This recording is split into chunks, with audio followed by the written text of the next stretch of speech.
amee fidèle téléspectateur ñu ngi leen di nuyuwaat bu baax a baax di leen ziar di amaat bégte ak bànneex ñëwaat ci seen deuxième numéro bu Bilal face aux maires mu di émission bi nga xamante ne dañu ko jagleel les maires yi nga xam ne rek ñoom ñoo jiite les collectivités territoriales wala waxtaan ak ñoom ci wàllu politique mais aussi waxtaan ak ñoom ci li nga xamante ne rek moom mooy seeni réalisation tey nag ci suñu deuxième numéro bi ñu am bégte bu baax a baax ñëw seet si Amadou Diarra maire de la commune bu Pikine Nord monsieur Diarra ñu ngi lay nuyu bu baax a baax di la bàyyi nga nuyu ak téléspectateur yu Sen Jeune TV. waaw maa ngi lay fay bu baax a baax di nuyu téléspectateur Sen Jeune TV di nuyu particulièrement ñi dëkk ci banlieue bi Pikine rawatina waa commune bu Pikine Nord bi nga xamante ne man maay seen jëwriñ maay seen maire donc di leen safoo di leen wax donc ñu déglu attentivement li fa war a wax tey parce que gëj naa génn. Sen Jeune génnee ma. ñu war a wax ci li yëngatu ci réew mi ñu war a wax ci li yëngatu ci dëkk bi. donc pare naa pour jàkkaarloo ngeen jéem indi ay tontu ci say laaj. jërëjëf monsieur le maire dañuy ubbee actualité politique gis nga ne atagi ni duo Diomaye ak Sonko ñoom ñoo jiite réew mi maintenant ces temps-ci mu mel ni ki tey mbir yi xawuta neexoo bu ñu dégloo sortie bi nga xamante ne le PM Ousmane Sonko def na ko bërki démb ak démb réponse bi nga xamante ne Diomaye apporté na ko loolu nan nga ko jàngatee. waaw xam nga man dama ne woon du ma ci wax xam nga yéen kenn mënu rëcc ci yéen parce que ab parti politique seen problème vraiment c'est pas notre problème. Diomaye ak Sonko bu fekkee entre Sonko président Pastef ak Diomaye militant Pastef démissionné ci poste secrétaire général nekk militant simple su ñu amee problème suñu yoon nekku ci am na sama benn frère bu bokk Pastef ma ne ko mais yéen seen bureau politique boobu Sonko convoqué woon Méridien président lan lañ ci def en direct Sénégalais di ko déglu d'habitude un parti politique buy daje na daje su paree def communiqué le parti s'est réuni def na nangam mais en direct. nga jàpp ne le lève se lave en famille. bien sûr suñu yoon waru ci nekk c'est un parti qui fonctionne ba ma gisee ci étiquette bi ñu bind Ousmane Sonko président Pastef laa ne mais li suñu yoon après yéen vous faites son affaire tout le monde en parle tout le monde ba bëgg ma ci wax loo c'est pas un problème le président de la République déglu naa ko nee na xaritam la. Sonko ba mu wax nee na xaritam la ñaari xarit ki nekk premier ministre ki nekk président mais bu ñu déggee Sonko wax que ne tey Diomaye dañu koy tooñ mu fajal ko boppam moom aussi le PM ñu koy yàgg di ko tooñ te déggul benn yoon le président de la République wax ci moom Sonko dem sax ba ne tey bu fekkee ne Diomaye mënul gérer réew mi na ko bàyyi mu gérer loolu aussi est-ce que amul lu muy nduru. waaw loolu est-ce que dafa tax courant bi di ñëw bañ a coupé est-ce que dafa tax inondation yi dañ.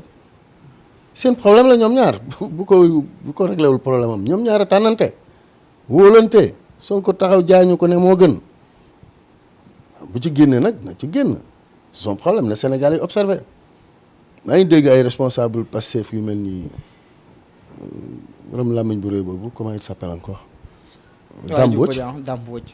Mbodj laa gën a déglu sa moom yaakaar ne manipuler wax yuuxu. moo koy may dëgg ba ni les Sénégalais sont amnésiques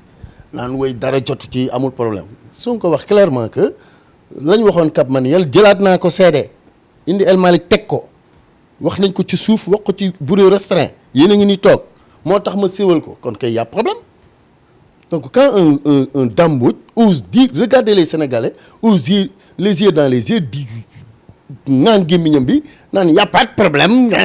c'est APR mooy manipuler journalistes yi naan il faut qu'ils arrêtent d'insulter l'intelligence des Sénégalais ils ont de difficultés ñoom ci seen doxal je vois un Diomaye qui commence à apprendre la fonction de président de la République nga analyse yaakaar ne mu ngi ci fauteuil commencé na ko fees nag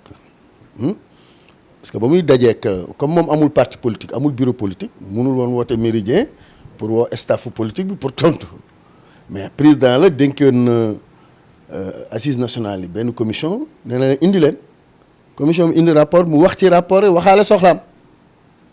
ci biir rapport bi laa dégg mu ne ku dégg ni may waxee di nga foog ne dama am problème ak sama premier ministre mais amuñu problème lu ko indi ci problème rapport waa rapport bi binduñu ko ci ba ñu def rapport bi coow loolu amul lu ko indi ci wax jooju bu ñu nax Sénégalais yi ils ont des problèmes Sonko moo ñu ne woon Diomaye la te moo ne léegi Diomaye moo ngi doxal réew mi te boolewu ci parti bi et je fais remarquer na ngeen dégluwaat vidéo bi. demander à ce que les problèmes yi nga xamante ne tey moom mooy am ñu ñëw ci instance bu parti Pastef di ko fa waxtaanee est-ce que sa mbir yi noonu la war a demee. non waxul sax pour les problèmes dafa ne doxalinu réew mi même la diplomatie les questions de sécurité parti bi daa war a toog te nee na su may wax parti bi maa jiite parti bi c'est-à-dire moom lay wax day mbubboo parti bi day wax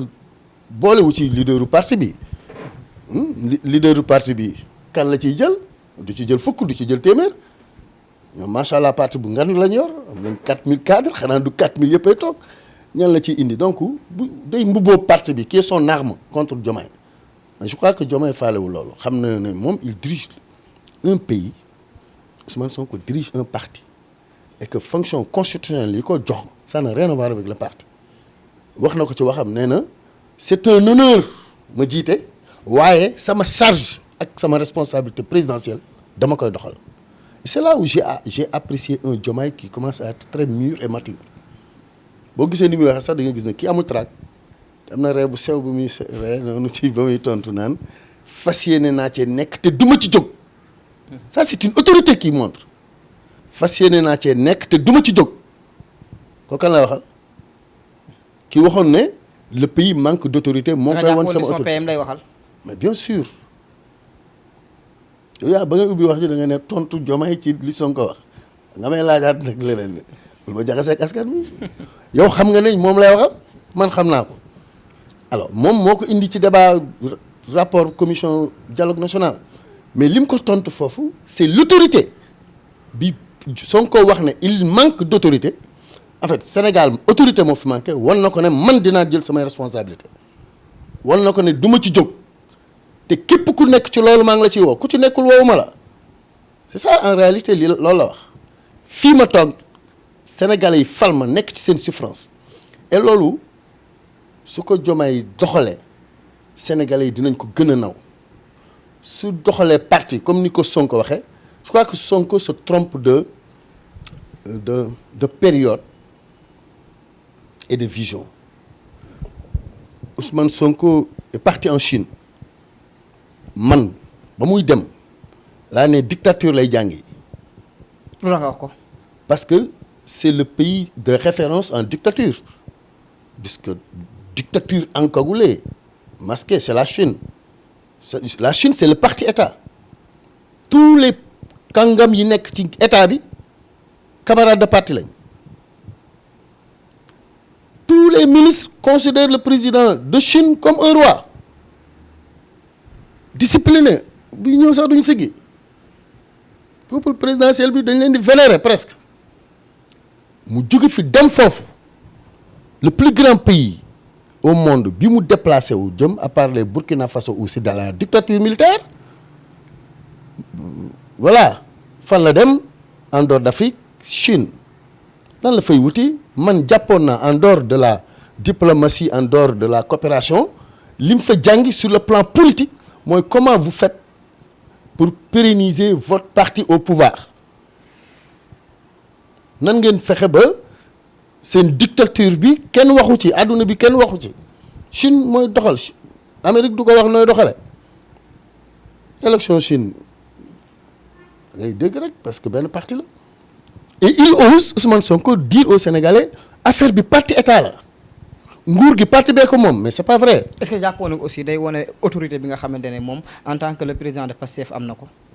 waaw mais autorité am ci biir Pastef c'est pas notre problème bu neexee sax ñu nekk taalibe ak sëriñ c'est pas notre problème vraiment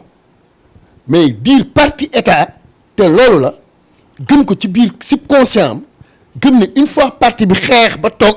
léegi waa parti bee moom c'est là où Sonko se trompe. Le Sénégal n'appartient pas à un clan de parti et ne pourra jamais appartenir à une seule élite politique. mën nga diriger nag élite bi mën na nekk ci kaw ñu wóolu la doxalal mais li ngay doxal lu ñëpp bokk la du lu waa Pastef moom. beneen bi mooy l'utilisation politique de la justice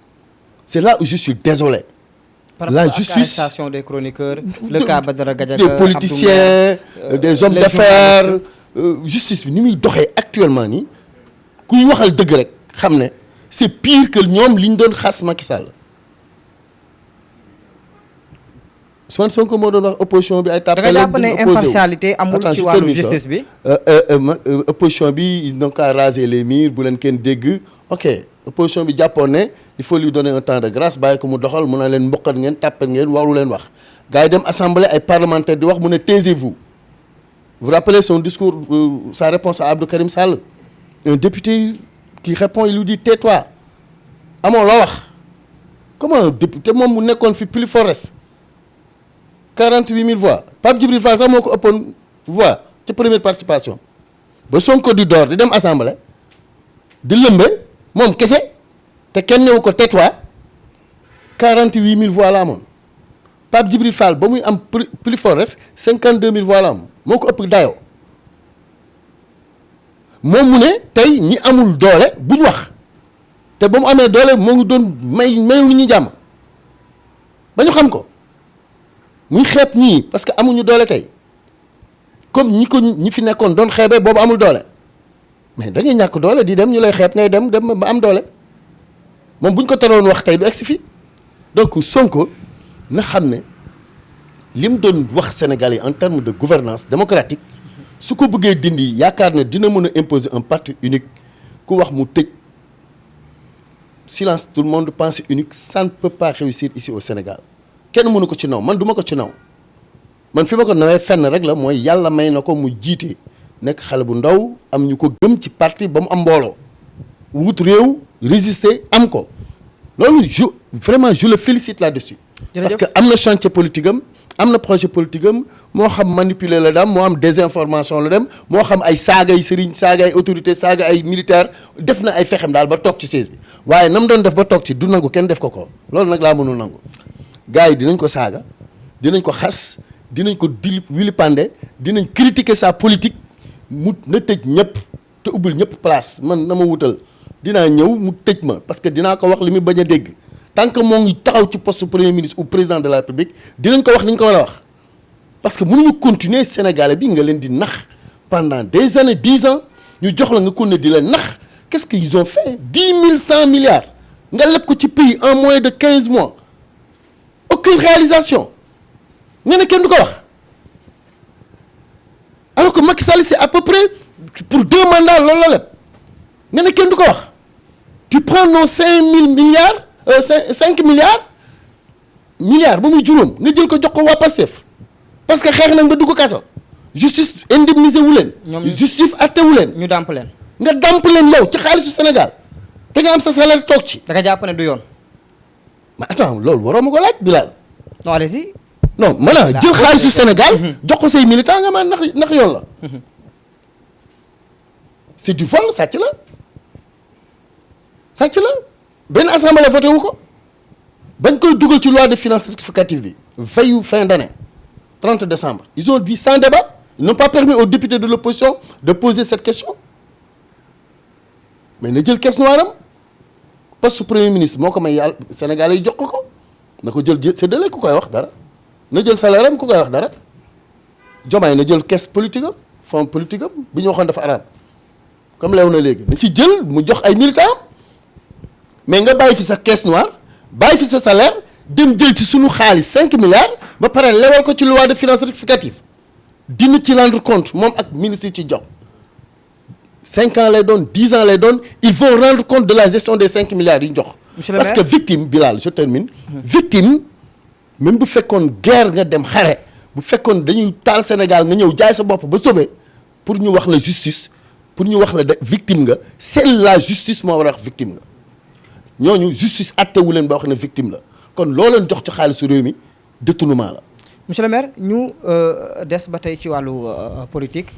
ginnaaw bi nga xamante ne nekkoon nga ci parti démocratique sénégalais nga jógee fa dem alliance pour la république je pense que ndax ñoom ñoo la conduiraat ba nga amaat sa 3e mandat bu maire bu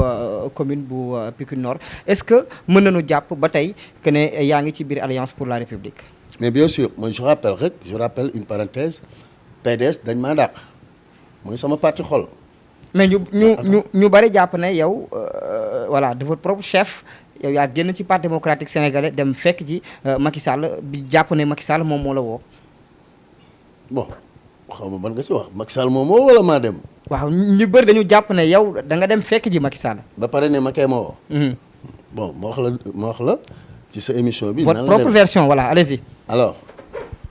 li Sonko ak Diomaye def laa waxoon na ko Karim ak Madické def. muy Karim mooy Madické mooy Karim. ñu tànn Madické comme candidat. bien sûr loolu rek laa waxoon li Diomaye def tey Sonko def tey parce que gisoon nañ ci élection yooyu aussi nga jàppale Madické. voilà loolu mooy sama péché ci PDS dama nekk PDS gis ne Macky Sall bëggul candidature Karim yi ragal na ko ndax parti moo ngi doog a perte pouvoir xëy na bu demee élection ak aura baayam PDS ak dina xëy na mu dem deuxième tour te bëggu ko donc il faut que mu faagaagal Karim Wade Madické défendre na ko ba ci cour suprême amatuñ possibilité loi bi nee na Karim du bokk jamono yooyu 2019 ma ne bon ok na Karim joxe ndigal ñu votal keneen ci biir parti bi na nekk Farba Senghor wala Amadou Diarra wala Madické jekk na ci ancien ministre des affaires étrangères avocat voilà. am parcours politique bi. ba pare jege papaam këram la Abdoulaye Wade di dal saa yu jógee Europe su jógee Versailles kër Madické lay dal mooy avocat Madické di avocat Karim Madické mooy avocat ak Karim di avocat Abdoulaye Wade kon xëy na jekk na ci mu nekk le candidat du parti de substitution. alors ma jàpp version boobu ma jàpp ligne boobu ma soutenir loolu Madické woo ma jàpp ko ci loolu ñu dem comité directeur ma wax ko ñu yuuxoo booy Karim yi nekk fa di saboté Karim ou rien bu kenn wax leneen ku wax leneen traître nga da nga jaay parti bi ku ñaane sa ndono sa day ñaaw c'était ça ma version. alors man comme kenn du ma imposer pensée unique ma ànd continuer jàppale Madické parti bi joxe ndigal Omar Sarr bind ko signé ne Abdoulaye Wade nee na bu kenn votel Madické daanu PDS tas di dégréngo la ba tey ba mu dalee Sonko ñu tëj ko ci kaso bi annulé candidature am dafa joxoñ ñetti candidat Habib Sy Cheikh Tidiane Dièye Diomaye ne budul kii nekk kii jox kii parrainage parlementaire kii mën na ko wutil parrainage xam ne nguur la teqal stratégie la boo kale kii ba kale kii comme ci munti kale dina joxe ndigal na kii la jamono yooyu bu Abdoulaye Wade ak Madické ne woon ak Karim ne woon Madické la voix yi mu am dina ko ëpp mun na yóbbu Macky deuxième tour ñu bañ ba ma ci nekkee nag comme PDS fii dafa am ñu ma xataloon sama biir camarade parti yi fa nekkoon ñu ne comme dem na ci Madické nañ ko dàq ñu jël këyit dàq ma jël bureau bu bees installé fii. noir sur blanc recevoir Awa Diop def ko présidente ak Vieux Ndiaye bu Daaru Khoudoss def ko secrétaire général à ma place ma toog seetaan. alors que vous occupez ban poste nga occupé woon. secrétaire général ñu recevoir leen ñu def photo yi partagé di def seen réunion ñu leen di woo di leen jox ay carte ñuy renouveler man bokk ma je suis resté 2 ans sans PDS wax ak man alors eggale sama politique di créer préparer local yi di war a dem ci benn mouvement bu tudd yoon wi maa ngi gis sama rakk Lamine Gueye ba ma bàyyee boobu mu jël boobu moo ngi RV. dina ñëw ci kanam mais ba mu ñëwee après mu def xàll yoon wi. bon ba tey yoon waa ngi ci mais xàll man waxuma xoon man le chemin l'a montré la voie mooy nañu allié wu ñun ñëpp de l'opposition nekk benn donc jàkkaarloog APR ci local yi gañoo ko c'est ce que le Yewwi Askan a fait au local ba am mairie yu mag yi mais man maa doon le coach da Yewwi Askan bi jamono yooyu mon frère ma Gueye Seck maa ngi koy nuyu au passage ñoom docteur Wane tous les partis de l'opposition les leaders départementaux se réunissaient autour de moi ñuy waxtaan sauf les PDS qui étaient tendance avec moi mooy les Bara Gaye les Cheikh Dieng ak yooyu ils étaient tout sauf Diarra te ñoo bokkoon parti initiative bu ma jël ñu charcuté ko avec les maîtres Amadou Sall woon d'accord donc man ma continuer sama ligne à un moment donné ci le 2021 affaire Sonko yi génn Macky Sall a vu que man maa ngi suma ligne soxla na ma ñu ne ko bon Pikine gaa ngi dajale autour de Diarra c'est un homme fort il est un lion waxal ak moom c'est Macky qui m'a appelé waa Pikine yi may déglu il y avait 312 personnes yu ma àndal palais laajal ku la neex demal ci Victor demal ci les femmes demal ci adjoint maire yi demal ci jeunes yi ñi fa dekkoon ñëpp nga laaj leen li may wax billahi wallahi wa taalahi j'ai dit à Macky Sall yow loo may toppee yow loo gis ci man ba may woo devant lui au palais à la salle des banquets mu ne dinaa ci tontu ba muy tontu dafa jël tagg ma am ay qualité politique nga am pànkam politique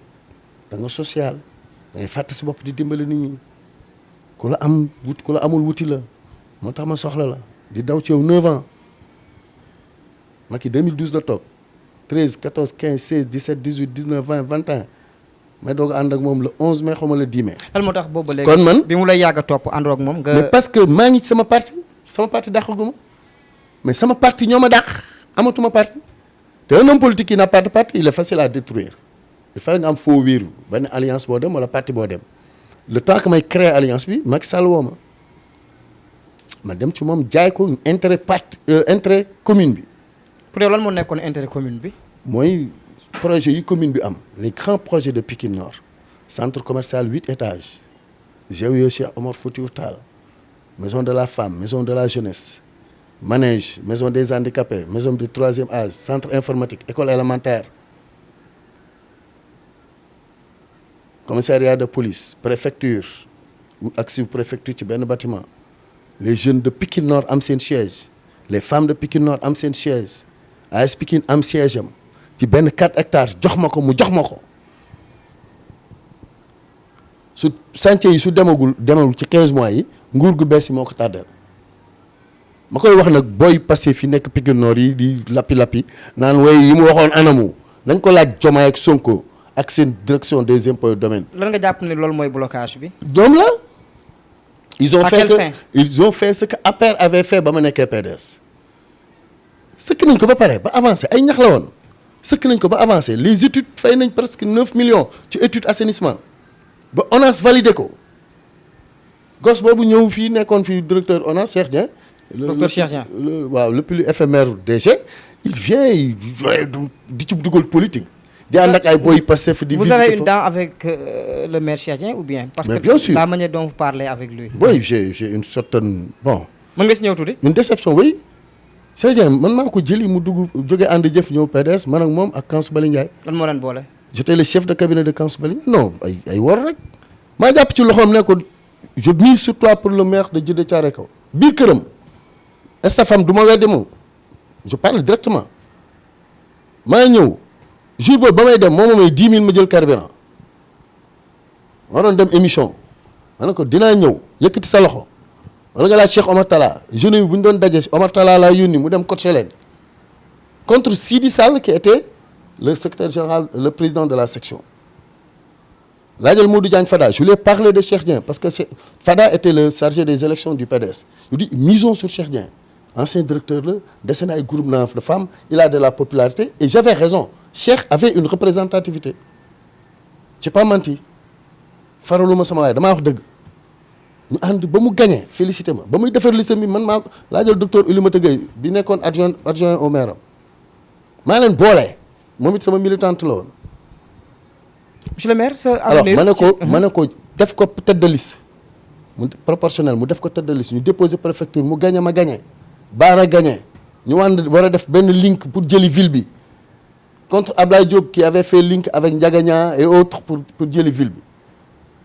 Maître Amadou Sall ne voulait pas de moi dem jàppale ñee di wër conseiller naa leen je suis l'avocat du parti Ablaye Wade nee na ngeen woteel Ablaye Diop pas Diarra ñu def primaire suñu biir gars yi voteel Ablaye Diop mu gagné ma accepté et je vote Ablaye Diop parce que il a gagné démocratiquement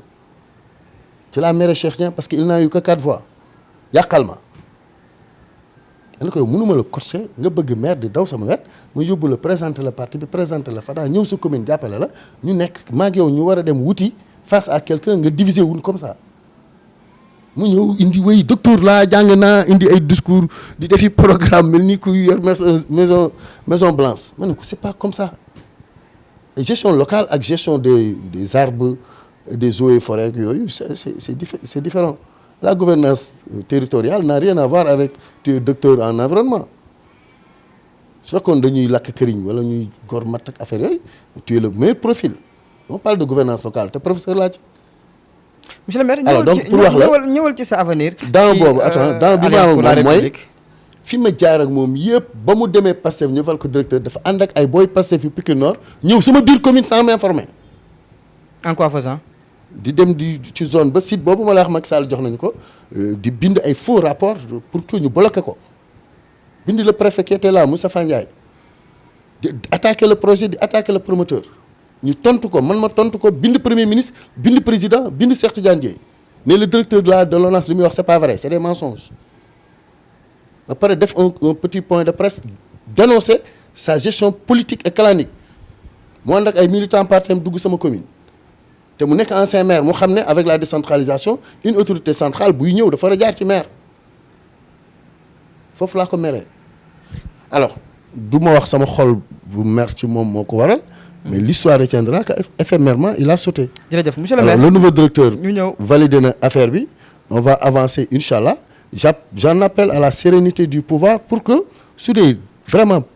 pays bi moo leen intéressé politique ñu politicienne les projets qui vont sauver Pikine Nord buñ ko bloqué parce que bu ñu bëggee Pikine Nord waruñu xaar ay élections locales ba benn waa Pastef nekk fi pour ñu def parce que waa Pikine Nord xamuñu ku muy tànn waa Pikine Nord kenn moomu leen c'est pas parce que Ousmane Sonko gagné na réew mi ak Pastef que commune yi da koy gagné moo tax sànq ma ne la waa Pastef bu ñuy dem ci waa Pikine Nord nañ lay wax projet Amadou Diarra yi mu doon commencé réaliser ak Macky Sall yi waa Pastef ñoo ko bloqué nii actuellement fi may wax ak yow. jërëjëf monsieur le maire. mais pour preuve nga baal ma jeexal fii. da nga maa laal en 30 secondes waaw da nga maa laal en 30 secondes. mairie bii ñu toog suñu mairie ñun Pikine Nord waa Pastef ñoo ko taal sàcc matériel yëpp du ma nii ñëpp ci Pastef am na ñu baax ci Pastef yoo am Ousmane Sonko lañ bëgg. wala militant monsieur le maire est-ce que li ngay def ni aussi nekkul ay li may wax nii kay da nga ci am preuve. parce que mënuloo jékki-jékki rek accusé ne waa Pastef ñoom ñoo ko taal. est-ce que da nga ci am ay preuve aussi. jamonoy manifestation procès Adji Sarr bi. mais est-ce que ñi nekkoon ci manifestants yi ñoom ñëpp c'est des gens de Pastef. déggoo ma ne la am na waa Pastef yu baax yu toog seen kër élection jot ñu voté mais am na ay bandi yu rax ci Pastef ànd ci Pastef gëm Ousmane Sonko. même monsieur le maire loolu mënoo ko man maay wax quoi man maay assumer. d'accord. allez-y. mën nga ko weddi yow. man laa wax man maa leen xam maa leen gis ñuy def ay réunion ma koy yëg maa ngi ci seen groupe ba fii may waxee nii groupe bu ñu am naa ci maa ngi ci biir déggoo ma de ñuy wootante pour attaquer la mairie lu tax attaqué wuñ mairie Pikine Ouest qui est de Cheikh Diop qui est de Pikine Ouest qui est de Pastef lu tax Issakha Diop ak Jaraay rek lañ taal seen mairie mais quand même on est intelligent kaw tali baa ngi nii mairie baa ngi nii Pikine Ouest Gazelle kenn laalu ko ba tey pourquoi ñu taal suñu mairie ñun sàcc bagage ak ordinateur ak machine yi nga ne du waa Pastef ñoom lañ ci jàpp ñu dem ñu libéré leen séddale leen suñu 5 milliards mais nan laa ko fajee damaa tabaxaat mairie bi def ci projet bi ma waroon tabaxee dispensaire bi ci tali bu mag def ko R+2 xaalis boobu laa renoncé indiw ko tabaxaat mairie bi doyul mu defaat ci fond bu Macky Sall joxoon Pakasen pour yokkaat beneen niveau muy 2e étage muy fii ñu toog ni tey kon ñoom dañuy toj man may defar kon waa Pastef bu ñuy wax ak waa Pikine Nord nañu nangu ne ñoom ñoo taal mairie bi ñëpp bokk ba pare ñu dara dem élection leen jox leen ñu mairie bi. jërëjëf monsieur le maire dañu des ba tey ci parti démocratique autant pour moi Alliance pour la République sa avenir ci biir parti bi. je suis militant de l'APR depuis le 10 mai ba ma Macky Sall recevoir jusqu'à présent. jusqu'à demain et après demain et après demain. sa avenir ci parti bi. militant simple je suis militant. yaa ngi xaar ay postes de responsabilité. oh nekk je suis amul buñ ciy joxe temps ma ko je suis membre du secrétariat exécutif national point mooy kuréel bi gën a mag. en 2 minutes leader ni parti bi di doxee maa ngi dégg ak moom di ko jox sumay xalaat mu may jox ay xalaatam. ñëwal ci ni parti bi di doxee monsieur le maire su ma ko jotul maa ko woowul ah te li ma koy wax moo ngi koy dégg musuma ko wax ba mu ne ma c'est pas une bonne idée ñu ngi échange politique d'accord ma koy féliciter di ko ñaanal parce que nit mun nga ko yéene torox di ko gis muy naaw ni biddiw te la moo ko dal fi mu dëkk lañu yàq deram ni fi génnee ñaaw lu nekk ñu jiiñ ko ci manipulation te benn du ci dëgg dafa trafiquer ay chiffres dafa leb ay dettes cachées benn du ci dëgg te ni ma waxee sànq la ngay jiiñ waa Pastef ndax indi nga ci preuve ñoom ba tey indee guñ preuve ci liñ jiiñ Macky Sall maa ngi xaar benn waa Pastef toog nga laaj ko mu wax loolu te laajoo ko loolu Bilal ci émission ba laa lay fekk. monsieur le maire ñëw na nga ko laaj preuve yi jiiñ FMI nee na seen Cour des comptes bi ba tey koppar génnagul ndax indi guñ preuve yomb na nga toog ne gis naa ko sàcc 1000 milliards. nga wax ko ci campagne électorale dafa ñaaw cette façon de diaboliser les gens après dañoo liggéey Sénégal ils doivent sortir la tête haute génn ci mbedd mi ñu leen di xool damay rappel jamono yi Ablaye Wade Farba Senghor dañoo ne woon multimilliardaire la sàcc na alal réew mi di monter ay photo di ko yàq jour bi huissier di génnee këram la ñu naan xanaa du Farba bi lañ doon wax multimilliardaire dañu bàyyi di diaboliser ay gor qui étaient au service de la République Macky Sall lu mu fi defal amul léegi coupure yaa ngi bëgg a dee chaque matin léegi mu coupé nga xam te ne plan tàkkal la gëjoon a am Macky réglé ko ñu am gaz am pétrole léegi coupure di am mais tene weesuwul loolu. monsieur le maire c'est un clan incompétent l'inaptocratie bi ñuy wax moo xew actuellement c'est la promotion de l'inaptocratie des gens médiocres incompétents dirigent le pays et se justifient par la manipulation par la désinformation par la propagande et ça qui est désolant le Sénégal fii ñu toll nii mérite un décollage économique c'est pourquoi j'encourage le président de la République d'avoir cette ligne-là ñu bàyyi ces enfantillages ay daf ma bloqué ak na ma bàyyi ma liggéey ak yooyu Sonko di wax vraiment na topp su veut pas être premier ministre il n'a qu'à démissionner et je rappelle su demee Assemblée nationale Diomaye mën na ko xaar bañ koo dàq léegi un an Assemblée kañ la woon léegi mu def 6 mois après un an ñu dem ba mu dis 2 ans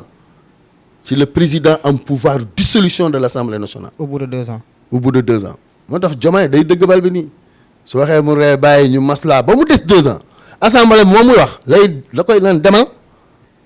mu dugg mu dissoudre ko génni ko ci biti ñu dem élection législative donc ma dellu assemblée boobu muy ndamoo en 10 ans après su fa delloo ak mu génn ci biir ak mu dem ci ëttu këram mooy am parce que président en ce moment dina am pouvoir de dissolution moo tax Diomaye du ko dàq léegi ça c'est mon analyse da koy dëgg bal bi ñu dem ba ci kanam bu demee ba ci kanam ba affaire yi des député yi wax ay Sonko la ñu àndal il va prendre la dissolution Sonko ngeen àndal dinaa ko boole yéen ñëpp dissoudre Assemblée nationale dagg seen salaire nangu seen oto yi ngeen xam oto 50 millions yi leen jëndal yëpp ñu récupérer ko dem élection législative bu boobaa nag di nga gis député yëpp dellu si naan ko déet bul tas ñun yow la ñu àndal bàyyil mu sedd alors moo tax man la il faut ñu def très attention ci dellu assemblée bi ñuy débat nii. jërëjëf monsieur le maire. bu ñu jógee ci wàllu actualité politique yi nekk nga maire ñetti yoon nekkoon nga maire ñëwaat nekkaat maire amaat 2e mandat consécutif. macha allah macha allah on touche du bois. maintenant commune bi fi nga ko jëlee ak fi nga ko yóbbu boo ñuy wax say réalisation waaw ma gàttal wala ma guddal. bu la neexee gàttalaat. non bàyyil ma gàttal parce que li ñu dugg ci politique bëri na. alors benn différence rek laay njëkk indi. ma bëgg sama askan surtout waa Pikine Nord ñu déglu ma ci ak xel. parce que sama premier mandat. 2002 ba 2009 commune d'arrondissement la ñu woon. c'est-à-dire mënuñu sax embaucher un agent. amuñu compétence ci réalisation yenn yi. salaire munoo boo koy fay CDD nga mën a def contrat munoo am embauchement tu n'as même pas l'autorité sur ton personnel parce que agent yi ville lañ lay affecté ville di leen fay koo ci bëgg a dàq da nga koy remettre à la ville duñu la jox sax autorité dénk ñëw la woon de vraies compétences sur l'urbanisme amoo ci woon dara quelques recettes amoo ko woon marché zinc bii ma yor nii juuti yi fa doon jógee ci ville la doon dem daaw ñëw ci commune bi mooy sama premier mandat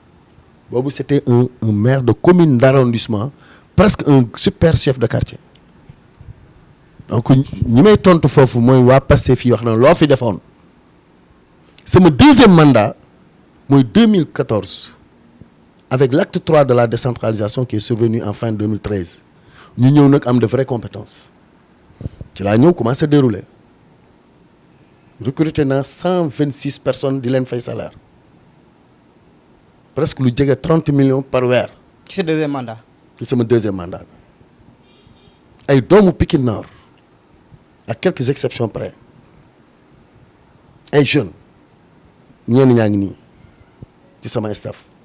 ñoom ñëpp waa Pikine xam nañ fi ñu nekkoon dëkk ci gox bi bokk ci ASC yi bokk ci quartier yi bokk ci association yi ñoom laa jël ñii ma fay leen formation ñi ma encadré leen ba ñu nekk ay agents municipaux yor seen teraanga takk seen jabar yor seen dimbale seen kër sur l'emploi des jeunes voilà première chose très difficile weer wu nekk ma fay leen salaire weer bii tey la 15 rek laa leen yéex tardé am retard de paiement musuma toog ba la 15 fayu ma salaire dëkk bu jafe ci régime Sonko ci laay doog a toog ba la 15 fayu ma salaire parce que recette bu amul liggéey amul koom amul gars yi jógee tam xarit ak tabaski tëj seen i place fay ñu ba mu mot salaire da ngay taag xaar s'il y a pas de rentrée de recette il y a pas de paiement de salaire. ci réalisation yi. loolu mooy sama début deuxième mandat donc entre 2014 ba 2022 ba ñu eggee 2021 boobu APR moo nekk 2014 APR moo nekk au pouvoir ñu dem élection ma gagné ko noonu ma nekk un maire de l'opposition bokk PDS APR nekk au pouvoir 2014 ma gagné leen di jël ay projet marché Zinc laa njëkk a yëkkati am un frère qui vit en France sa femme nekk Banque Paribas moo fi indi 7 milliards pour tabax marché Zinc bi doole ji bari na. ñu bloqué ko. parce que boobu doole ji bari na aussi. non maire commune commune de plein exercice là. 2014 avec l'acte 3. am naa mun pour def. ma indi comme opposition laa nekk galgal yi commencé ma ne la marché Zinc 7 milliards laa fi mobilisé avec Banque Paribas il fallait que le premier ministre du Sénégal recevoir le directeur ñu démarrer ñu bloqué ko. il paraît que commerçant yi dañoo organisé wu ba am député APR bi yóbbu leen ci président de la République ne leen jaraadu laal sunu marché xeex bu métti ba ñu suul nag bu ñuul ci biir marché bi ba tey am naa fay militant ak ay militante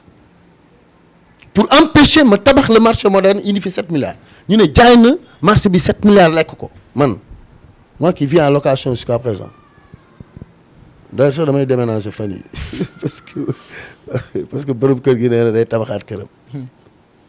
ñu ne sàcc naa wala jaay naa marché bi 7 milliards blocage bu nekk ma am projet ci 4 hectares yi war den ak arène bi ñu bañ mu yóbbu service cadastre impôt domaine ñu bañ avis non avis bu ma leen laaj ñu bañ moo tax ba ma Macky soxlaa ma ne ko nu ma lay jàppalee teg may xeex nu ma la xeexee man lim ko arène nationale baa ngi fukki dërëm musul jóge ba tey fukki dërëm musul ñëw ñoo xamataar ba il n'a rien foutu topp intérêt boppam face à l'intérêt de la commune la loi dit que entrée payante bu am dañoo war a jot 15% muy soirée muy spectacle muy lamb muy muntu doon ba fii may wax ak yow. rien n'a changé. rien n'a changé Macky joxe instruction le ministre defu ko ñu indi beneen ministre bu bees ba mu bañ ko dàqee premier ministre Amadou Ba lañ jox intérim bi après Lat Diop ñëw yàggu fi ñu dem alternance ñu gagné leen ku bees ki ñëw na barki démb bind nañ ko lettre mu tontu ñu ne ñu dem leen jëli seen recette avec votre percepteur nous attendons la réaction du percepteur pour nommer des superviseurs de spectacle ñu dem recouvrer nos recettes dina indi coow lu sama conseil municipal jël na cabinet pour ñu wut loolu may daw pour commune bi am xaalis donc su Macky Sall sama deuxième mandat ma am difficulté yooyu mais ba ma ñëw 2021 mu def ma candidat 2022 nee ma dinaa ubbi les vannes dinaa wax ak gars yi woo ministres yi. dinaa ubbi les vannes boobu. est-ce que mooy gars yi doon bloqué dañ la koy neexalee parce que aussi. dañ ma koy neexalee ngeen oui te loolu moo dul yoon dañ ma waroon bàyyi ma liggéey même bu ma àndul ak ñoom mais la réalité sur le terrain mooy même bu yeggul ci Macky Sall wala ministre bi directeur yi ci seen bopp boo déposé ñu ne kan jaraa bu PDS bolokeel comme waa Pastef ni ñuy waxee ne jaraa bu APR bolokeel c'est ça qui est désolant dans un pays moo tax gëdd bi ma Macky soxlaa jamono bi ma soxlaa ma xam ne temps yi damay jaayu jar naa Sonko moo ngi koy yëngal bu baax 2021 kon soxla na jàmbaar bu mel ni jara ma teg projet yi ci biir dëkk bi ci kaw taabal mu woote instruction CCOD daje moo duggee taseeg mu nekk directeur impôt domaine ñu jox ñu 4 hectares yi ba actuellement projet yi foofu lañ ko war a def ñu bees yi ñëw ne bon dañuy doog ñëw xaar leen moom laa la waxoon ci Cheikh Niakh retard bi mu ci def ci valider affaire ONAS yi ba léegi bu mujj bi valider nañ ko mu war a des nag directeur impôt domaine avancé ak ñu démarrer l'assainissement ak le promoteur qui était en voyage su ñëwee nag réalisation yi suñ ko bloqué wul Pikine Nord sera en naataange. maintenant loolu mooy deuxième mandat bi. lan ngeen jot a def. loolu mooy troisième mandat bi. loolu mooy deuxième mandat ñëw ci Macky Sall mu njëkk a ubbi foofu aussi j'en profite parce que daf ma booleeg Ibrahima Ndiaye directeur Ageroute téléphone nii composé nii teg ko ci kaw taabalam dans son bureau moom président Macky Sall Ibrahima Ndiaye je suis là avec Diarra seen projet tali yooyu noonu fan la toll mu explique après mu ne je te mets en rapport avec Diarra son numéro jëlal Diarra waxal may wax mu koy wax ñu pare directeur Ibrahima Ndiaye woo ma boole ma ak Senghor directeur régional mu sol tenue gilet Ageroute ànd ak presse bi ñu wàcc Pikine Nord ñu ne tali bii dinañ la ko talil bii dinañ la ko talil am na ay nit samay nit yu ma mere ci loolu ñàkk tali yooyu ñu def ñooñu nag sama nit yooyu laa bëgg a profité Bilal ci sa émission bi Bilal face au maire pour tontu leen tali yi Ageroute waroon def su ko Ageroute deful du ci man naka nga may meree ci ànd naag Ageroute bi jot ndigal président de la république pour ñu defal may tali ma ànd ak moom rëdd tali yi jaar fa rombal koñ yi nuyu leen lu xew dañ fay def tali ak Ageroute dem ba mu yàgg defu ko naan projet bi daa yéex fii américains yi chinois yi anglais yi ba finalement alternance am mu tëb loolu man lu ma ci maire day wuti su amee indi bi ma am ci Promoville buntu dispensaire Darou Khoudoss bi madame Sougou dama ko tali foofu Promoville respecté na li ko président wax avec Samba Ndiobène AGETIP amoon na aussi promesse 7 tali yooyu du commune bi moo koy am mais maire bi moo koy ñoddi dem wuti ko donc ku ma ciy mere ñooñu di ma mere te ma xam ci dëkk mbedd tali yooyu nga bëgguma tudd seen tur mais ils se recouteront bu ñu ma dégloo nañu xam ne man capitaine laa buy dem ci arbitre bi ne ko ba rouge jour bi mu rouge ko. médiation ngay def quoi médiation laay def ak wuti. donc je parlementais pour la commune en tant que maire maay seen capitaine maay wuti soxla nañ tali ma dem su ñëwee macha allah ñu gërëm ma sant ma su ñëwul ñu bañ ma xarab xam ne ki ko waroon indi moo ko indiwul boobu mooy ci tali yi mais Macky Sall daf ñu jox xaalis pakaseen. ngeen def ko fan. 100 millions bu njëkk ma def ko ci lampe yi éclairage public indi ay lampe moderne xaw ma foo dëkk ci Pikine mais sa lampe yooyu sama commune la njëkk am balaa sa commune. Guinaw Rail Sud. laajal sa maire Ablaye Diop wala nga dem ci Waly Guinaw Rail wala nga dem ci Pape Gorgui Ndong wala Cheikh Diop wala nga dem Issa Khari Cheikh Mbacke ku la neex maa ko njëkk a indi fii ci Sénégal lampe yi am ñett yi blindé choix technique yi cahier de charge bi man maa ko vérifié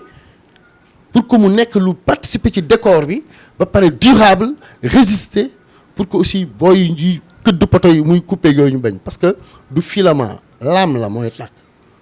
donc caractéristique technique yëpp ma veille ci ba ñu indi ko fii mu nekk lampe yooyu poul yooyu jamonoy Senghor ak Abdou Diouf Abdoulaye Wade ñu dindi ko indil ma ay lampe yu am 3 ma def ko tous les quartiers de Pikine Nord sans exception fu poto nekkoo rek ma dindi ko def ko fa premier pakaseen deuxième pakaseen ma yóbbu ko école bi neuf bi nga xamante ne dafa suul woon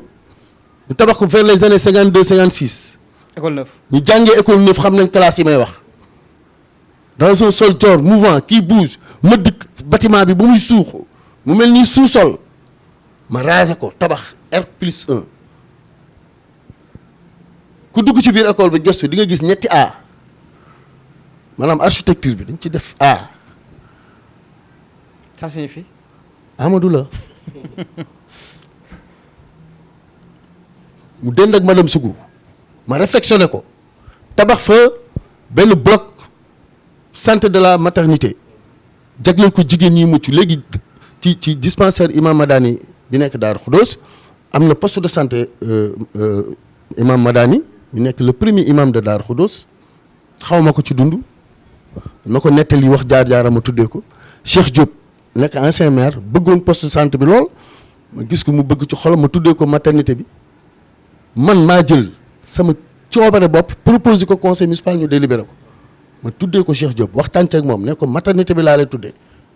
ñu waxtaan mu ne ma non tuddee ma dispensaire bi ma ne ko non dispensaire bi imam bi laa koy tuddee yow ma tuddee na maternité bi tey mooy jël madame Sougou bi fa nekk ba askan bi kontaan ci moom ma tuddee ko bloc bi ci kaw muy bloc storage bi climatisé vidéosurveillance am ay lal Cheikh Diop ci boppam participé nañ ci équipé lal yooyu defaraat ko ak CDS bi fa nekk peinturaat ko def ay indication boo dugg see flèche yi mel ni hôpital ba fa duggee macha allah ma tali ci digg bi ak Promoville avec madame Sow ñu doon bokk ci ay réunion nationale ak Sama Ndiobène ma ne ko yéen seen tali yi lu tax ñun tëb ñu mun naa li ci des bëriwul de ren nañ la jox lii déwén bu ñu fi fekkaatee ñu jox la fa déwén fekku leen fi liñ ma jot a jox ma yóbbu ko Daaru Xuddoos encore defal ko nit ñi dañ may wax yow li ngay defal Daaru Xuddoos rek li ngay defal Daaru Xuddoos rek parce que moo am dispensaire am suuf su bëri koo ne maa ngi dem ci dispensaire ba oto mu ne la du ma dem ma ne nag accessibilité poste de santé bi ak école bi war na ma décider mu nekk priorité tëb sama koñ tëb feneen yóbbu ko ci foofu boo fa duggee comme entrée cité Aliou Sow tali la ñu def gauche droite mbedd bu mu jël mu xaw a dugg ba ci biir nii foofu ñenn rek ñoom fay mere mooy xale yu doon laaj mandat ci oto yu doon paan ñooñu rek ñoom fa war a mere. parce que buuxatuñu oto d'accord ma ciy profité di wax waa quartier bi aussi garage yeeg ak car rapide yeeg njaganjaay yi fay fanaan def ko garage guddi dinaa leen jógal dafa ñu fa tali bi pour ngeen def ko parking di fa fanaanal seen oto yi dinaa leen jógal nag chantier yi ñoo bëri maa ngi ci yeneen temps yi maa ngi ci biir marché Zing alors beneen bi mooy PACASEN toujours 100 millions ma yóbbu ko ci bi ci topp parce que d'abord il y a des critères de CMO à remplir CMO mooy c'est des conditions minimales obligatoires qu'il faut remplir en termes de gouvernance exigées par la Cour des comptes ak la Banque mondiale à travers la direction des collectivités territoriales ñuy superviser yan communes ñoo éligibles am na ay communes yu nekk fii am te dañuy perte ay années de PACASEN duñ ko am man ma am ko 3 ans successifs bu mujj bi ma yóbbu ko sur la reconstruction totale du théâtre de verdure Fodé Doussouba amul woon bloc administratif ma am ko fa amul woon studio ma indi ko fa amul woon galerie ma indi ko fa refaire les salles des artistes salle VIP yi defaraat ko yokk chapiteaux yi pour naaj bi ak yërëm programme yi fay am nit ñi di loué ji ci biti ay 150 000 francs pour base ma defal leen chapiteau bi nga xam te ne kenn dootul base def 12 millions de sonorisation ba boo soxlaataa léegi doo indi sonorisation da nga ko fay fekk ci package bi saisi rek moo des mu ñëw meublé ko ci biir acteur culturel kontaan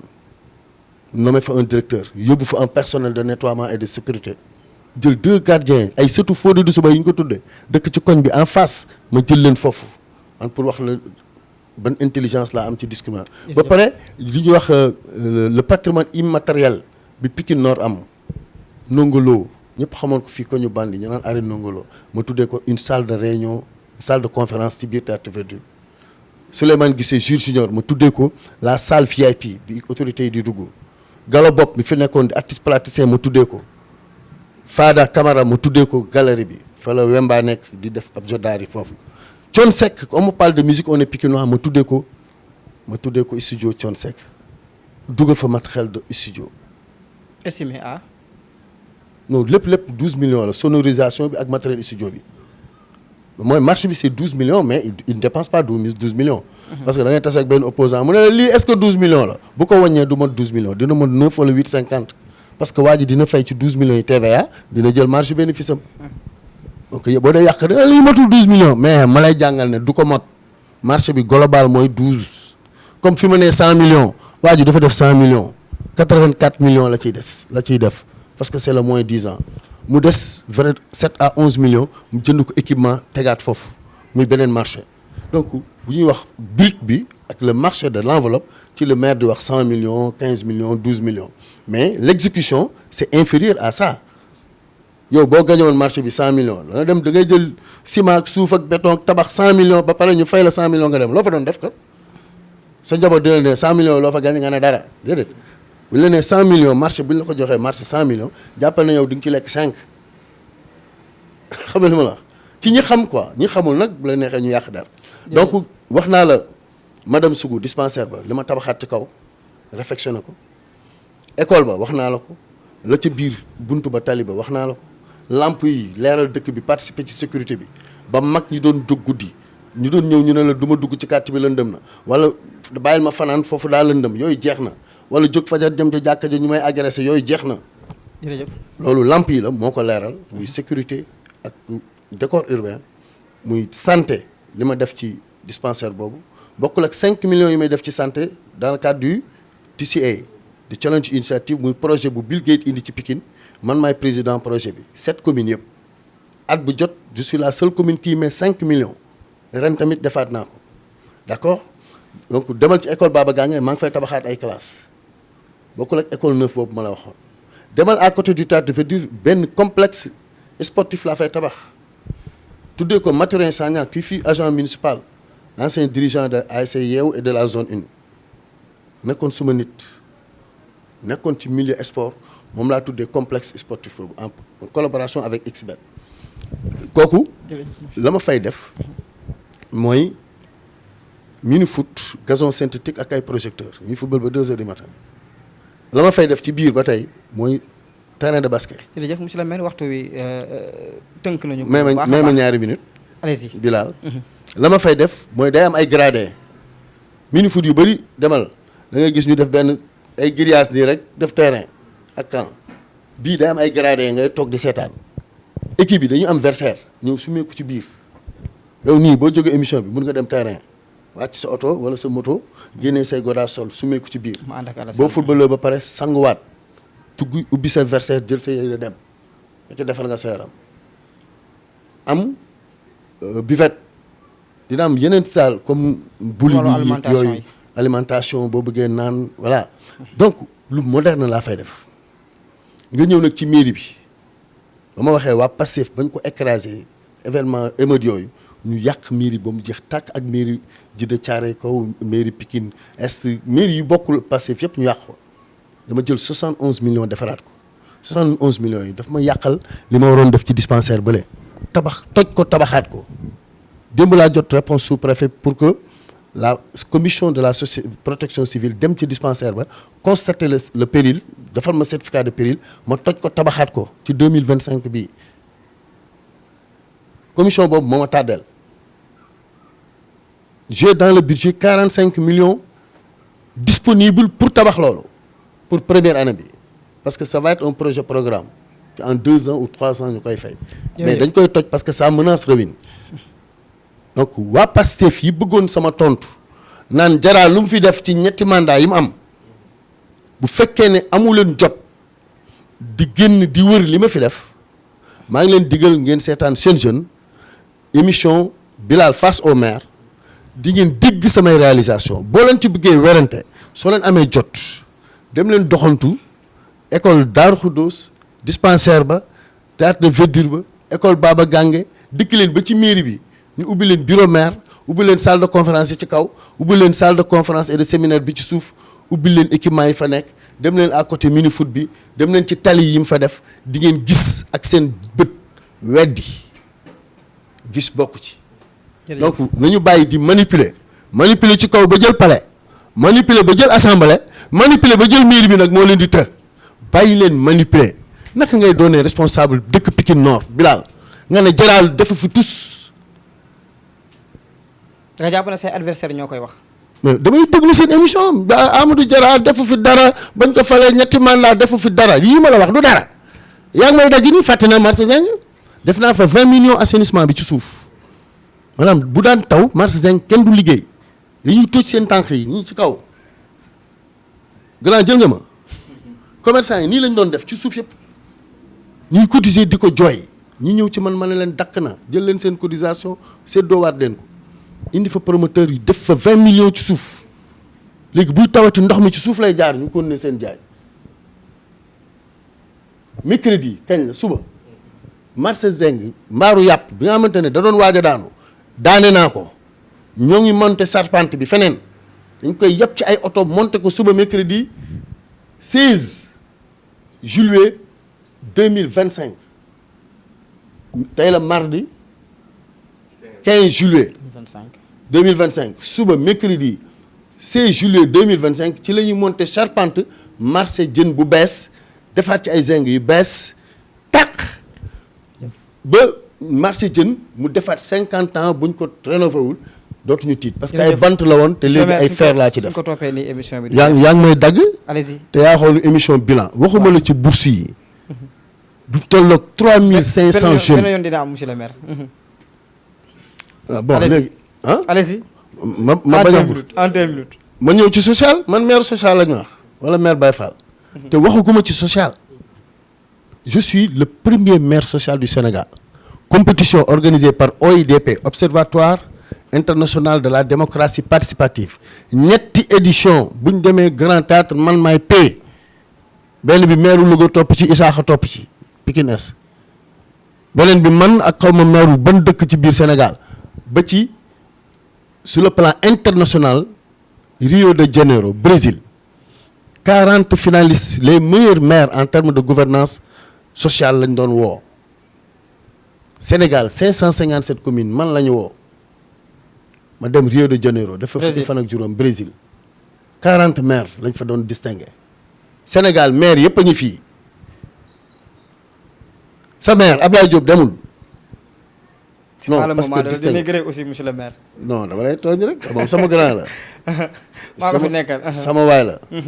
le député je le salue au passage. mais dama lay wax ne demul. Waly demul. Cheikh Diop demul. ni mu tudd Modou Gueye demul kenn demul. Sénégal laa wax de Khalifa Sall demul Barthélémy demul Ousmane Sonko maire de Ziguinchor demul man maa dem 2022 boobu Sonko était maire de Ziguinchor ñu distingué ma sur tout le Sénégal man rek maa dem sama billet association des maires ñoo ko jënd commune Pikine Nord dépensé wul 15 ma dem représenter le Sénégal pour un maire qui a été distingué sur sa façon de lii nii abal ma ko chargé de com xam nga Sidi Amnesty International nu mu tudd Seydi Gassama dina neexal président ba may neexal man lu mu bind fii décerné à monsieur Amadou Diarra maire de la commune de Pikine Nord en reconnaissance de son action en faveur des enfants talibés Amnesty International président conseil d'administration bi ak Seydi Gassama ñoo toog présider ko di ma wër 2 ans pour organiser une cérémonie delloo ma njukkal lii lañ ma indil plus un financement des daara def consultation gratuite ci daara yi maa ko couvrir yaa ko couvrir waxuma leen kaay leen defal ma ko kii mënu ca laa ko gëj a gis ca laa ko gëj a dégg téléphone Facebook am rek laa gis mu may tagg monsieur le maire kon lii ay yeneen a ngi ne association des personnes handicapées boo leen nee kan mooy seen maire ñu ne Amadou Diarra alors donc social bi religion bi nag waxuma ko diine bi maa ngi ci tijaani maa ngi ci muridi maa ngi ci xaadir maa ngi ci xew yi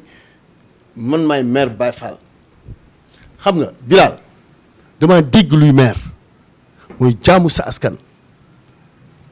nekkal sa askan sonnal sa askan fàtte sa bopp et c'est là où je vais terminer. jërëjëf. Mon plus grand plaisir est de travailler pour ma communauté afin qu'elle garde pour moi le souvenir d'un homme qui a vécu utilement pour tous et non pas pour lui seul. monsieur le maire dama la ko ci wolof boo ko mënee gàttal. fii laay daaneel ma laaj la benn question rek. damay daaneel fii rek bu la neexee nga laaj ma. allez-y. dama koy tekki ci wolof sama ndam mooy bu ma faatoo ñu jàpp ci xelu nit ñi ne gor si nekkoon fii di Amadou Diarra liggéeyal na askan bi fàtte boppam waxuma la liggéey na askan wi liggéeyal boppam man juróom-ñaari mètre yële laa bëgg liggéeyal sama bopp mais dama bëgg ñu gàdde ci man ne ndekete lii yëpp liggéeyal na ko askan bi fàtte boppam bi lañ ci yokk je travaille dama bëgg a nekk Baye Fallu askan bi ni Cheikh Ibra Fall nekkoon ci wetu Cheikh Ahmadou Bamba philosophe boobu fàtte lépp jox lépp Bamba man noonu laa fàtte lépp jox lépp sama askan. monsieur le maire ñu terminer ci li nga xamante ne moom mooy ñu ngi jëm ci ay joutes locales fii ak ñaari at bu bëree ba bëri est-ce que mën nañu xaar nga déposer waat sa candidature. xam nga su ma moomoon sama bopp damay tali leneen damay wuti xaalis man je suis un consultant en décentralisation des droits humains damay def ci social yi du par hasard les droits humains dama koy défendre dama am xam-xam ci décentralisation loi sur la décentralisation au Sénégal j'ai été le rapporteur de la commission en 2012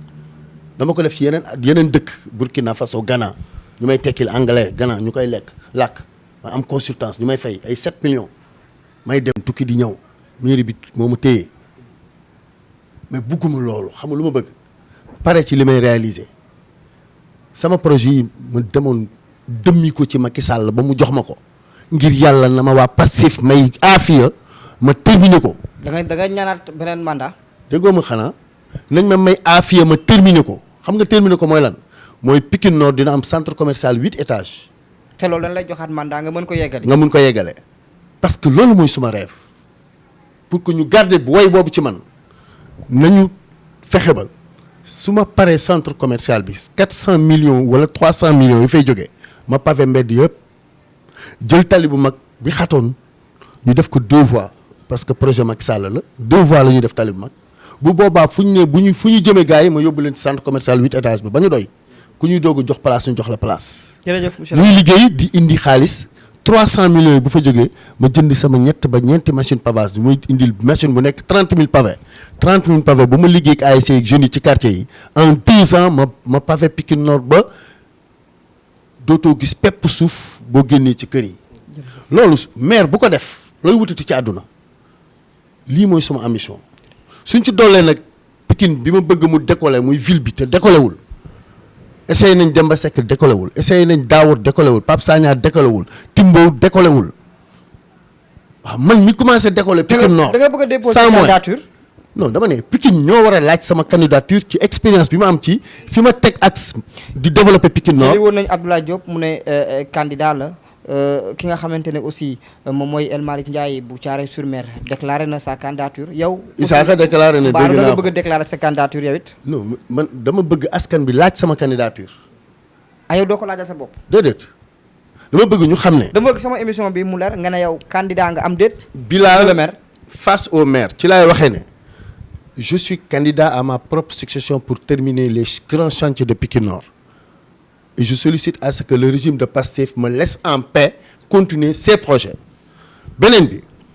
je sollicite des populations pikinoises de porter ma candidature pour la ville de Pikine eu égard à mon expérience en gouvernance territoriale. Et tout maire ou tout candidat qui ose me défier à travers un débat sur les projets pour Pikine na ko déclarer ci émission Bilal face au maire cette fois-ci avec AUX indi ñaari maire ñu jàkkaarloo ñu wax suñu projet ci Pikine ñu permettre au Pikine noir confrontation nga bëgg waaw Bilal bi ñu transformer ko su affaire yi jege see en confrontation les maires candidats ou les candidats tout court de la ville de Pikine ah ñu ñëw parce que aussi nag y a des maires y a des candidats farfelus yi nga xamante ne je préfère que un Mandiang ou un Mbaye Gueye dem def ak ñoom débat parce que ils sont imbus de mes orientations et de mes projets que ma leen di permettre ñu am aura bu toll ni ñuy débat ak man dinaa wax ak waa Pikine Nord dinaa dem ci kër yi dinaa dem ci kër yi jamono ji maay maire ñi nekkul maire bëgg tur maa ngi leen dégg ñuy dugg ci kër yi koŋ-koŋ nit ñi di yeew di sies ñu leen di yee di leen présenté wu seen bopp naan maay diw ñii di jël seen photo yi peinture yëpp taf nañ ko ay photo pour ñu xam leen man Amadou Diarra soxla ma loolu maay seen Baye Fall maa ngi ci ruq bi di liggéey maa ngi lal basang sampagu ma laaleegu ma su ma paree nag kër yëpp laay dugg dinaa fa lekk mbaxalu Saalum dinaa fa naan ataaya dinaa fa naan sa xew ku am ay cant invité ma ku bëgg tey débat invité ma soo leen bëggee nag ñu waxtaan ci ay conférence da ngeen may fay ma waxtaanal leen conférence ci lépp lu leen neex man ak Pikine Nord c'est plus de la politique secret la te may naa la yow secret boobu ñu bañ ko wax tey ma wax la man ak Pikine Nord lan la ñu làmboo. jërëjëf monsieur le maire amoon naa mbégte bu baax a baax ñëwaat ci sama deuxième émission bu Bilal face au maire cette fois-ci Amadou Diarra maire bu commune bu Pikine Nord doon ñu dalal ci bureau waxtaan nañ lu yaatu ci wàllu politique ci diggante Diomaye ak Sonko mi nga xam ne actuellement ñoom ñoo jiite réew mi waaye aussi sa situation à l'Alliance pour la République waaye aussi waxtaan nañ lu yaatu ci réalisation yi nga xamante ne mu ngi doon def monsieur le maire amoon nañu mbégte bu baax a baax ci dalal bi nga xamante ne dalal nga ko l'équipe de la Sen Jeune TV man ak Alassane mi nga xam ne rek moom moo nekkoon sama cadreur ma bàyyi la nga joxe ce mot de la fin. merci gannaaw gërëm sama collaborateurs yi en l'occurrence Mbaye Gueye et Magnan qui sont là présents gërëm askan bi ñuy déglu leen jégalu vraiment ci sama tempérament parfois ma niveau bi jóg parfois xadar bi jóg loolu yëpp c'est parce que xol laay waxee lu sincère laay waxee du ma tricher mais li may ñaan rek mooy Bilal face au maire ma invité la yow aussi ak Alassane ñu ànd doxandu. incha allah. maa ngi yow ñu dem ba ci théâtre verdure bi maa ngi yow ñu dem ba ci complexe ba maa ngi yow ñu dem ba marché Zeng la ma fa def assainissement bi ñu gas su suuf te kenn du ko gis ak mbaar yi ma fa defar maa ngi yow ñu dem ba ci école neuve bi ma tabaxaat demaat ba ci madame Sougou ba ci Baba Gangi classe ma fay def xanaa bu ñu fa jógee kenn du ma laajati loo def ñu amul jotu demu gis Bilal dina leen fekk seen kër ci ay émission wan leen donc suivre leen Sen Jeune sama télé la wax naa leen ko sama télé la parce que sama rax moo koy jiite ma koy nuyu bu baax Maguette Thiandoum ak ay équipe am. nga lancé aussi say moroomu maire à ce que ñu yombalal ñu liggéey parce que nag monsieur le maire aussi liggéey bi gars yi bu leen toog ba mu xat Bilal maa lay waxal bu leen toog ba mu xat affaire ubbeeku na Ablaye Diop ubbi na ko parce que c'est normal. mooy bàyyu nabi Abdoulaye. man may trondoo yonent bi maa ci topp. léegi nag yeneen saaba yi maire yi nañ ci topp ñoom aussi ñu ñëw jël seen wàll.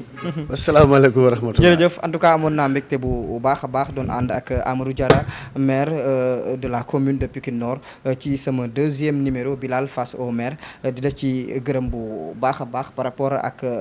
la facilitation bi loolu aussi di ci gërëm bu baax a baax Mandiang ak Mbaye Gueye ñoom aussi ñu dox ci bu baax a baax di gërëm sama caméraman Alassane Birahim Ba mi nga xamante ne rek moom laa àndaloon di leen jox dig daje ci beneen numéro Bilal face au maire jërë ngeen jëf.